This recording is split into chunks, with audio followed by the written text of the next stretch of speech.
Hey guys, I hope आप सब ठीक हैं। मैं भी ठीक हूँ एंड आई होप आप सब मेरा कंटेंट देख रहे हैं, वीडियोस एंजॉय कर रहे हैं, आप सबको हेल्पफुल हो रहा है ये कंटेंट। एंड अगेन मैं बार बार हर वीडियो में ये बात बोलती हूँ कि आपको अपने मन में कोई भी कंटेंट है, कोई भी हेल्प है, कोई भी ऐसे टॉपिक है जिसके बारे में आप चाहते हैं मैं वीडियो बनाऊँ, तो आप प्लीज़ कमेंट कर दिया करो and I surely make a video on that. I know कि काफ़ी वीडियोज़ अभी काफ़ी लोगों ने कमेंट किया था, कुछ कुछ काफ़ी वीडियोज़ लाइंड अप हैं, तो आप टेंशन मत लो। ऐसा नहीं है कि मैंने आपकी बातों को इग्नोर किया है। वो वीडियोज़ आएंगी, बिल्कुल आते रहेंगी। एंड मैं कोशिश करती हूँ कि मैं हर 3 दिन में एक वीडियो डालती रहूँ फ़िलहाल के लिए। एंड जब मेरा कॉलेज स्टार्ट हो जाएगा, जब मैं व्लॉग्स डालने स्टार्ट करूँगी एमटीआई की, तो मैं कोशिश करूँगी हर 2 दिन में एक वीडियो आते रहेगा आप लोगों के लिए। And if not a full video, एक शॉर्ट मिनी व्लॉग तो ज़रूर आएगा। So I hope you are excited for that. Even I am excited for that and I don't know how I will cope up with MBA life and vlogging together, because I have heard that बहुत ज़्यादा hectic होने वाला है। But let's see, यही तो सीखना है हमें कि स्ट्रेस मैनेजमेंट, टाइम मैनेजमेंट कैसे करते हैं। सो टाइम मैनेजमेंट पे आए तो इस वीडियो के टॉपिक पे आ जाते हैं। हम यहाँ पे बताने वाले हैं कि आप अगले 6 मंथ्स कैसे कैट के लिए प्रिपेयर कर सकते हैं। Full study plan and study routine for your day. तो ऐसे करके इस हिसाब से मैं आपको बताने वाली हूँ। सो सबसे पहले तो आप क्वांटिटी पे फोकस करना बंद करो। आप ये पूछना बंद करो कि आप कितने घंटे पढ़ते थे, आपने कितने मंथ्स के लिए प्रिपेयर किया, how many hours did you devote to CAT. आप ये सब पूछना बंद करो। I don't like that question एकदम भी, बिकॉज जब लोग मुझसे ये पूछते हैं ना, तो मुझे समझ में आता है कि लोगों का माइंडसेट है कि आप ज़्यादा घंटे पढ़ोगे तो आपको ज़्यादा अच्छे नंबर आएंगे। ऐसा कुछ भी नहीं होता है। some people can study more in 3 hours and some people can study the same amount in 8 hours. तो that depends on person to person. For example मैं अपनी बात करूँ तो हाँ, मुझे ज़्यादा टाइम देना पड़ता था, बट मैं उतनी ही टाइम में उतना पढ़ाई करती थी जो एक बहुत अच्छा इंसान, बहुत इंटेलिजेंट इंसान, may be a 99% tiler could have studied in 3 hours, 3 to 4 hours। तो मैं पढ़ती थी around 6 to 8 hours a day. And मेरा दिन स्टार्ट होता था 8 o'clock से। तो मैं अपना रूटीन बता रही हूँ एंड मैं आप लोगों को समझा रही हूँ कि वो टाइम के हिसाब से नहीं, आप अपने टारगेट के हिसाब से चलो। भले उसमें 2 घंटे में अगर आपका टारगेट खत्म हो जाए, well and good, you are free after 2 hours। तो कैट आपका टाइम नहीं मांग रहा है, कैट आपकी क्वालिटी मांग रहा है, कैट आपका डिवोशन मांग रहा है। तो आप कितना टाइम डिवोट कर पा रहे हो, ये मैटर करता है। तो कितना, sorry, I am very sorry, कितना आप लाइक स्ट्रैटेजी, कितना स्टडी, कितना मेहनत डिवोट कर पाते हो, ये मैटर करता है, टाइम नहीं मैटर करता। तो सबसे पहले आप सुबह जितने भी टाइम पर उठते हो, डिपेंड करता है। अगर आप मॉर्निंग पर्सन हो तो आप जल्दी उठ कर पढ़ना स्टार्ट कर दो। If you not a morning person, if you are night person, तो आप रात में पढ़ो, सुबह आराम से उठो। बट मेरा सजेशन है, टेक इट और नॉट, कि सुबह, even if you are a night person, start being a morning person. Because ये जो आप रूटीन पे आ जाते हो ना, सुबह जल्दी उठकर, मॉर्निंग पर्सन से मेरा मतलब ये नहीं है कि 4 बजे सुबह उठ जाओ। मैं खुद एक नाइट पर्सन थी, मैं रात को पढ़ती थी, इवन 12th बोर्ड्स के टाइम तक एंड ग्रेजुएशन के टाइम पे भी अगर पढ़ती थी जितना भी। तो मेरा मतलब है कि 8 बजे उठ जाओ, 8 बजे, 7 बजे, 9 बजे, नॉट 12 बजे, 1 बजे उठ रहे हो, रात के 4 बजे तक पढ़ रहे हो, वैसा नहीं है। मेरा है कि आप इस रूटीन पे जब आ जाते हो ना, 8 बजे उठकर रात के 12 बजे तक सो जाने वाला, ये रूटीन आपको बहुत रिफ़्रेशिंग लगेगा आपके माइंड को। पहले 1 दिन, 2 दिन, 3 दिन, may be for a week you will have a headache and you will feel कि आपका स्लीप रूटीन गड़बड़ाया है, your body will be disturbed. But इस 1 वीक के बाद आप इतना रिफ़्रेश्ड, इतना अच्छा फील करोगे कि यू विल बी थैंकफुल। तो अपने एक्सपीरियंस से बता रही हूँ कि even I was not this person. मैं भी रात भर पढ़ती थी, सुबह 3-4 बजे तक पढ़ती थी, फिर सो जाती थी। फिर उसके बाद सुबह लेट उठती थी। बट कैट के स्टडी के टाइम, इवन अभी अभी मेरे पास कुछ पढ़ने को नहीं है तो मैं रात भर जागती हूँ, सुबह लेट उठती हूँ। बट कैट के स्टडी के टाइम मैं रात में 12 बजे सो जाती थी, 8 बजे उठ जाती थी। दिस वॉज एकदम डिसिप्लिन से, ये होना बहुत ज़रूरी है। तो कुछ भी आप करो, डिसिप्लिन से करो, उसी टाइम पे फिक्स रखो सब कुछ। ये नहीं कि जब मन तब उठ रहे हैं, जब मन तब सो रहे हैं। एक टाइम फिक्स कर लो, वो डिसिप्लिन बॉडी में आ जाती है तो मोटिवेशन बढ़ जाता है, डिटर्मिनेशन बढ़ जाता है। तो या स्टार्ट विद दिस। आप सुबह उठो एंड सबसे पहले तो आपको लाइक अपना फ्रेश होने के बाद जब आप पढ़ने बैठते हो ना, आई वुड सजेस्ट आप सबसे पहले फ्रेश माइंड से वीएआरसी पढ़ो, बिकॉज वीएआरसी में बहुत प्रेजेंस ऑफ माइंड चाहिए होता है। एंड सबसे पहले अगर आप वो पढ़ते हो ना, कैट के टाइम पे भी आपका सबसे पहले दिमाग वीएआरसी में लगता है। कैट के एग्ज़ाम के टाइम पे, तो वो आपका दिमाग ट्रेन हो जाता है सबसे पहले वीआरसी पढ़ना है आपको बोल के। तो आप सबसे पहले ए-ऑन एसे पढ़ो। ए-ऑन एसे पढ़ने के बाद आपको अगर ब्रेक चाहिए होता है एक ए-ऑन एसे, क्योंकि काफ़ी बड़ा होता है, काफ़ी बड़ा रीडिंग सेशन हो जाता है वो। अगर if you need a break तो आप एलआरडीआई का एक सेट सॉल्व कर लो बीच में। If you don't need a break, jump to RCs, दो आरसी प्रैक्टिस करो। एंड देन उसके बाद आप दो आरसीज़ प्रैक्टिस करने के बाद again if you need a break, solve another LRDI set. If you don't need a break, jump to parajumbles, parasummaries. So considering you did not take a break in between, considering you did not go to LRDI, आपने अभी VRC का तीनों चीज़ practice कर लिया, RCs and VA, and you read an A on essay too. So इस हिसाब से आपका ये पार्ट कवर हो गया. Then you jumped to LRDI. LRDI में आपको एक दिन में, अगर आप बहुत ज़्यादा वीक हो, आई वुड सजेस्ट 3 से 4 सेट सॉल्व करो हर दिन. अगर आप मॉडरेट हो तो आप 2 सेट सॉल्व करो.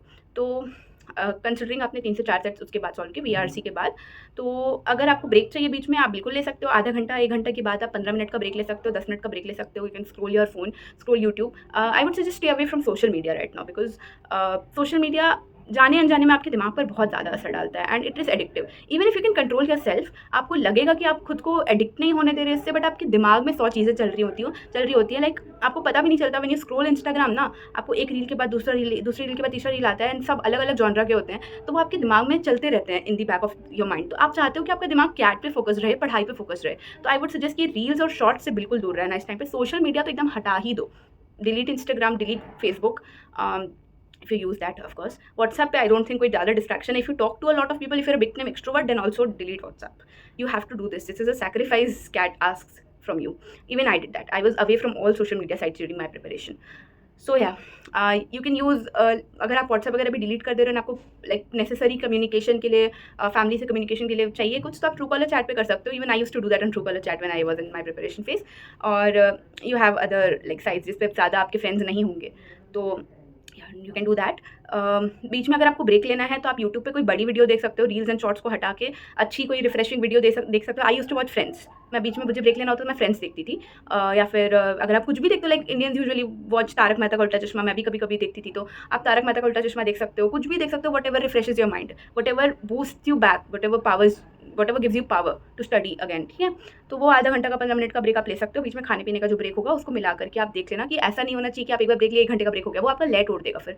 तो ट्राई, अगर आप पढ़ने बैठ रहे हो ना, तो आप एक बार पूरा पढ़ रहे हो, उसके बाद ही आप पूरा इतना लंबा ब्रेक ले रहे हो. पढ़ने के बीच में 15 मिनट आधा घंटा का ब्रेक इज़ ओके, उससे ज़्यादा इज़ नॉट ओके. उससे ज़्यादा आपका दिमाग फिर दूर जाते जाएगा पढ़ने से, उतना ही आप फिर भागोगे वापस पढ़ने बैठने से. एक डिसिप्लिन में डालो खुद को कि एक बार आप पढ़ने बैठो तो आप तीनों सेक्शन पढ़ के ही उठोगे.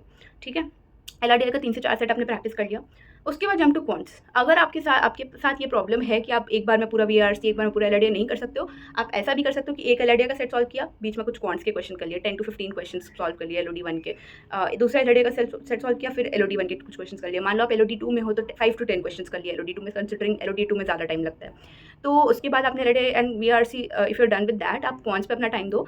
क्वांट्स में सेट अ टारगेट. लाइक आप, अगर आपका एक चैप्टर का कॉन्सेप्ट, मैंने अज्यूम करी कि क्लियर है, मान लो कि परसेंटेजेस पढ़ रहे हो आप, परसेंटेजेस आपका कॉन्सेप्ट क्लियर है, इसमें कुछ कॉन्सेप्ट है नहीं पढ़ने का, बस कैलकुलेशन है, तो you will solve questions on that. ठीक है, तो आप एक लाइक अरुण शर्मा की बुक खोलो या जो भी बुक से, whatever book you are preparing from, LOD 1 आप सॉल्व करो, तो सी के उसमें 50 क्वेश्चन हैं, तो चलो 50 क्वेश्चन एलओडी 1 के एक दिन में हो ही जाने चाहिए आपसे.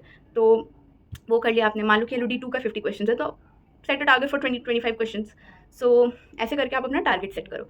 तो ये तो हो गया डेली का रूटीन. अगर आपसे ए-ऑन एसे सुबह नहीं पढ़ा जा रहा है, या फिर पूरा नहीं पढ़ा गया, आधा पढ़ा गया, सिंस ए-ऑन एसेज आर वेरी बिग, तो आप रात में सोने से पहले एक ए-ऑन एसे पढ़ लो फिर से, या फिर जो भी आपका छूटा था, आधा छूटा था, वो पढ़ लो. So this is about your day. ये मैंने बताया आपको क्वालिटेटिवली कैसे पढ़ना है, क्या कवर करना है आपको पूरे दिन में. अब इसमें आपको टाइम कितना एलोकेट करना है ये आपके ऊपर है. हर इंसान का ये अलग होगा. It is a subjective term कि आपने कितने आवर्स दिए अपने पढ़ाई में. कुछ लोगों से ये पूरी चीज़ 3 आवर्स में हो जाएंगी, तो कुछ लोगों से पूरा दिन निकल जाएगा और नहीं होगा. या फिर हो सकता है कि सुबह 8 बजे वो बैठे और रात में 12 बजे तक हुआ, बिकॉज डिस्ट्रैक्शंस होता है. बीच में लोग इधर चले जाते हैं, उधर चले जाते हैं, कुछ करने लगते हैं, बीच में क्वेश्चंस नहीं बनते क्वांट्स के, तो फ्रस्ट्रेशन होने लगता है, बहुत टाइम लगता है. तो ये सब चीज़ों को कंसिडर करके अपना टाइम स्लॉट बनाओ. टाइम बनाओ ही मत, devote everything to CAT right now. अगर आप वर्किंग प्रोफेशनल हो, ऐसा कुछ हो, तो आपको मैंने बस ये बता दिया कि आपको क्या क्या कवर करना है. अब यू हैव टू डिसाइड कि आपने ये कैसे कवर करना है. सुबह जल्दी उठ के काम में जाने से पहले आधा करना है, काम से आने के बाद आधा करना है. So it depends on you. Okay, mock routine मैं ऑलरेडी अपने मॉक वीडियोज़ में बता चुकी हूँ. जिन्होंने नहीं देखा प्लीज़ जाकर मॉक रूटीन देख लेना. मॉक वीडियो पार्ट 1 में है कि कब कब कैसे कैसे मॉक देना चाहिए आपको. So this was about the routine. 6 month preparation strategy के बारे में मैं बस इतना बोलना चाहूँगी कि अभी जून स्टार्ट होने वाला है। So starting from June quants के बारे में एलआरडी और वीआरसी में तो कुछ खास सिलेबस है नहीं। आई वुड जस्ट सजेस्ट कि आप A1SS पढ़ते रहो, सेक्शनल्स देते रहो, like 1 sectional 2 sectional per week तो बिल्कुल ही दो अभी, लाइक वीआरसी का, डीआईएलआर का, क्वांट्स का, ऐसे एलोकेट करके आधा आधा करके कि इस वीक मैंने वीआरसी और डीआईएलआर दिया, नेक्स्ट वीक मैंने डीआईएलआर और क्वांट्स दिया, ऐसे करके अपना सेक्शनल्स को एलोकेट करो अभी से ही, even if you have not studied. अभी भी आप स्टार्ट करो तो भी सेक्शनल को टाइम दो। देन क्वांट्स के बारे में मैं इतना बोलना चाहूँगी कि आपका जो सिलेबस है ना उसको अच्छे से स्टडी कर लो, उसको देख लो अच्छा से। एंड उसके बाद आप जो भी चैप्टर्स पढ़ने का प्लान कर रहे हो, जैसे भी आगे पीछे करके, पहले अर्थमेटिक, फिर अलजेब्रा, फिर ज्योमेट्री, फिर मॉडर्न मैथ, ऐसे करके आप जो भी एलोकेट कर रहे हो उसमें आप LOD 1 सबके पहले सॉल्व कर लो। LOD 2 मत सॉल्व करो, जस्ट क्लियर योर कॉन्सेप्ट्स, एकदम प्रॉपरली क्लियर कर लो अपने सारे कॉन्सेप्ट्स एंड LOD 1 सॉल्व करने स्टार्ट करो। आप अपना एक रूटीन बना लो कि जून एंड जुलाई में आपका सारा LOD 1 हो जाना चाहिए, सारे चैप्टर्स के LOD 1 हो जाना चाहिए। Trust me, 60 days is a lot of time for this. आपके पास बहुत सारे चैप्टर्स, बहुत कम चैप्टर्स हैं, बहुत सारे दिन हैं। सो 60 डेज़ बहुत ज़्यादा टाइम है इस चीज़ के लिए। तो इन 60 डेज़ में आप LOD 1 सारे कंप्लीट कर लो जुलाई एंड तक। बीच में आई एम कंसिडरिंग कि आप 3 से 4 मॉक दे चुके होगे, 4 से 5 मॉक एक्चुअली दे चुके होगे। एंड LOD 1 करने के बाद जुलाई एंड में आपका जब सारा LOD 1 हो जा रहा है, अगस्त एंड सितंबर पूरा LOD 2 को डिवोट कर दो। एंड आई नो कि LOD 2 में LOD 1 से काफ़ी ज़्यादा टाइम लगने वाला है। अगर आप किसी एक चैप्टर को कॉन्सेप्ट क्लियर करने के बाद भी आप उसका LOD 1 एक दिन में सॉल्व कर ले रहे हो, LOD 2 में आपको 2 से 3 दिन लग सकते हैं। Don't get demotivated by that, it's okay. थोड़ा डिफिकल्टी लेवल बढ़ा है, बट आपके कॉन्सेप्ट अगर क्लियर हैं तो eventually you will come across the line. Eventually आप समझ जाओगे, आप सॉल्व करना सीख जाओगे। एक का सोल्यूशन देखोगे, 2 का देखोगे, 3 का देखोगे, चौथी बार आपसे बन ही जाएगा। So don't get demotivated by that. अगर नहीं बन रहा है तो आपका कॉन्सेप्ट क्लियर नहीं, आप फिर से आप वीडियोस देखो, कोई कॉन्सेप्ट क्लियर करो, डाउट्स पूछो, किसी अच्छे टीचर से समझो and you'll be able to make it. ठीक है, तो आई थिंक दैट्स ऑल। सितंबर एंड तक LOD 2 करने के बाद आपका सारा सिलेबस क्लियर है। सो आप सोचो बस आपके पास अक्टूबर और नवंबर खाली मॉक देने के लिए होंगे। एंड ट्रस्ट मी, अगर आप 60 मॉक्स दे देते हो तो you'll be a star in this field. जो काफ़ी लोग 30 to 40 मॉक्स, उससे भी कम 20 मॉक्स दे के जाते हैं। सो मॉक्स जितना आप ज़्यादा दो उतना आपका ज़्यादा चांसेस होता है मॉक कैट को समझने का। आपका दिमाग उतना ईजिली कैट को समझ पाता है, कैट एग्जाम के दिन उतना ईजिली वर्क कर पाता है। तो या दैट्स दैट। अगर आपके पास कोई और डाउट है कमेंट करना। आई होप ये वीडियो अच्छा लगा। Like share subscribe guys, bye bye.